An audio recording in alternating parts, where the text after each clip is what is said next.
Good day and welcome to your favorite YouTube channel, Nations Voice Tower. My name is Steve Angelo Himalaya, as your anchor. Yes, I have a trending video for you as much hearts are clamoring and showing grief over the bad results or the lack of electoral misconduct, the lack of electoral conduct that INEC has displayed or has displayed over time during the 25th February elections. Now, these two parties, Labour Party and PDP, have come together to merge and have a press conference, all right? Now, at this press conference that is trending right now and happening in Abuja, all right, the vice presidential candidate of the Labour Party had a video and he said a lot of things in this video. Watch this video and when we come back, we'll give an analysis of this video. Watch it. A small group of people are sitting somewhere and dictating the fate of this country. You will not have IREV will not work. We will give you the results to go, amend the results, go to the collation center. When the collation center chairman is ready to review, we give him the IREV figures which we have tallied with the fake results given. This is it. Only early this month, there was natural disaster. There was earthquake in Turkey. The president has sworn to rebuild it. Last year there was earthquake in South Africa. They are rebuilding. These are natural disasters.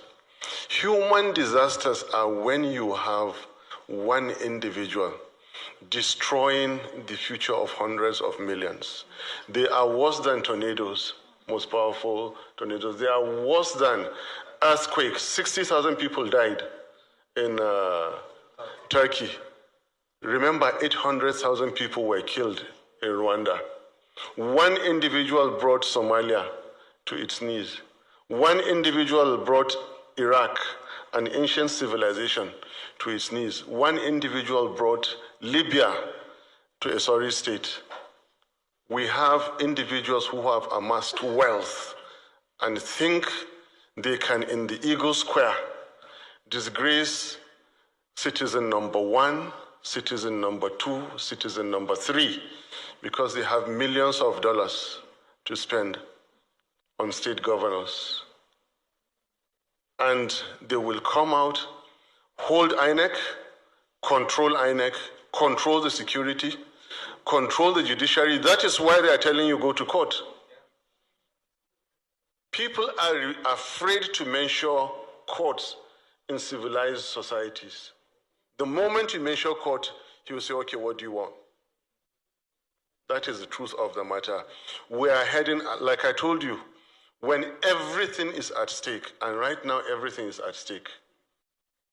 My country is at stake. So I'm ready to deploy everything I can within the Constitution, not to let this happen. Yes, welcome back. If you're just joining us, this is still Nations Voice Tower. You heard it all from Datti Ahmed, the vice presidential candidate of the Labour Party.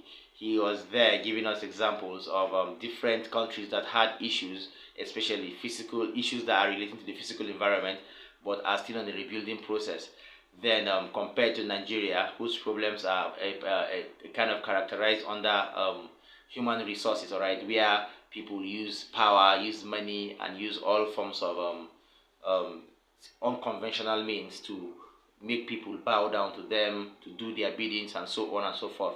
This amount, or this is tantamount to high-class corruption, all right, and for a country like Nigeria, it is high time we kicked corruption out of this country and made way for a better form of governance. Datti Ahmed there, the vice president assisting Peter Obi from Labour Party, made that comment, and of course he made his grievances known, and he has stated categorically that there are evidences on ground that will make them go to court, and of course he's optimistic about the outcome of the court eventually when they go there. The next video is coming from the national chairman of the People's Democratic Party, PDP. Yes, these two parties, Labour Party and PDP, are at the forefront because their votes are actually next to the one in question or the one of the ruling party. So PDP's national chairman, Yochia Ayu, granted an interview and a press conference, okay, and in this press conference he said a lot. He exposed a lot of things And these things are really, really, really mind-blowing. They are sad, very horrible. And of course, he is still maintaining the fact that PDP will still go to court with their evidences. Watch your chair, you, the national chairman of the PDP. Let me just add that whatever shortfalls of our judiciary, we have the firm belief that at the necessary point, the judiciary will stand up to its own responsibilities to take positions that will advance democracy in our country. It is true we have had lapses in the judiciary here. For example, we have on this high table a governor that was removed by the judiciary from my party, very unjustly. But in spite of that, we accept it. We hope and pray that the judiciary will contribute to the development of democracy in this country. And when the necessary time comes, we definitely approach the courts. Secondly, we are reaching out to our supporters precisely because we don't want them to take any spontaneous reaction and bring a serious challenge of stability in our country. We are doing this precisely because our supporters should know that we are following all due processes to bring justice. But it is also not only our responsibility, it is also the responsibility of the government and of INEC to do that which will keep this country stable, which will make it possible to have a democratic government. And it's largely on that note that we called on the president of the country to do the needful. Because if nothing is done, we may not be able to control our supporters. And it is very important that every agency puts its hands or heads together to make sure that we have a just and fair process, that all those who support us massively across the country will be convinced that justice is being done. On the issue of cost of elections, that has been adequately taken care of by the chairman of the Labour Party. Democracy may sound very expensive, it's certainly not cheap. But if you think it is expensive, try dictatorship, and you will see the cost. We don't want INEC to turn itself into a dictatorship and destroy the very democracy we've suffered our labor to build over the last 20-something years. Thank you very much. Please, the three chairmen deserve a round of applause. And again,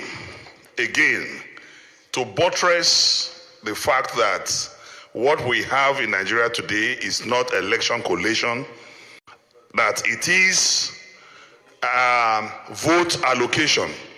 Please check now as you are here, Google, the results of President Muhammadu Buhari's polling units in 2019. APC 523, PDP 3. In 2022, the election that was done on Saturday, the result, 2023, sorry. In 2023, the election that was done on Saturday, the result of President Muhammadu Buhari's polling units, APC 523, PDP 3. Nobody died. Nobody become 18 years. No new registered voters. That is just one out of thousands of vote allocations. Out of vote allocation that was done. 2019, Muhammadu Buhari's polling unit, PDP 523, APC 523, PDP 3. In 2023, the same polling unit, APC 523, PDP 3. That's United Nations permanent seats. Ladies and gentlemen, we want to bring this to a wrap, but I want to invite the maker. Well, in as much as it feels sad to really see that our dear country is going through this form of tribulation, this sort of political brutality, this type of political failure. All right, it doesn't really mean we wouldn't put our hands on deck to move for a better form of governance, to move for a stable political system. All right. These two parties are showing their grievances. Labour Party and PDP are really making it known to the world that Nigeria needs justice this time around. I'm not trying to say that the chameleon has learned to run fast because the bush is now on fire, but we're trying to see where the shoe pinches most, and we're trying to put a form of padding or a form of succor in that part of the shoe. Now, these grievances are not only made on the official table, just like the two videos you just watched. A lot of people have taken to the streets to make their grievances known. Youths, men and women alike, in places like Edo State, Delta State, Abuja, and even the Southeast. All right. So as it's happening right now, I'm going to still bring you more updates. And of course, trust Nation's Voice Tower to always keep you updated with anything that is happening in the political world, alright? Stay glued to this YouTube channel, and I tell you what, you will not run short of political news and updates and what is trending, especially as it concerns the political world, alright? These two videos have been on every Nigerian's telescreen and on almost every Nigerian's YouTube's channel, especially Nation's Voice Tower, as you're watching it for the past 15 minutes. So you have to be, of course, glued to Nation's Voice Tower for you to really get the best of updates. From us here, we're drawing the curtain. Peace out.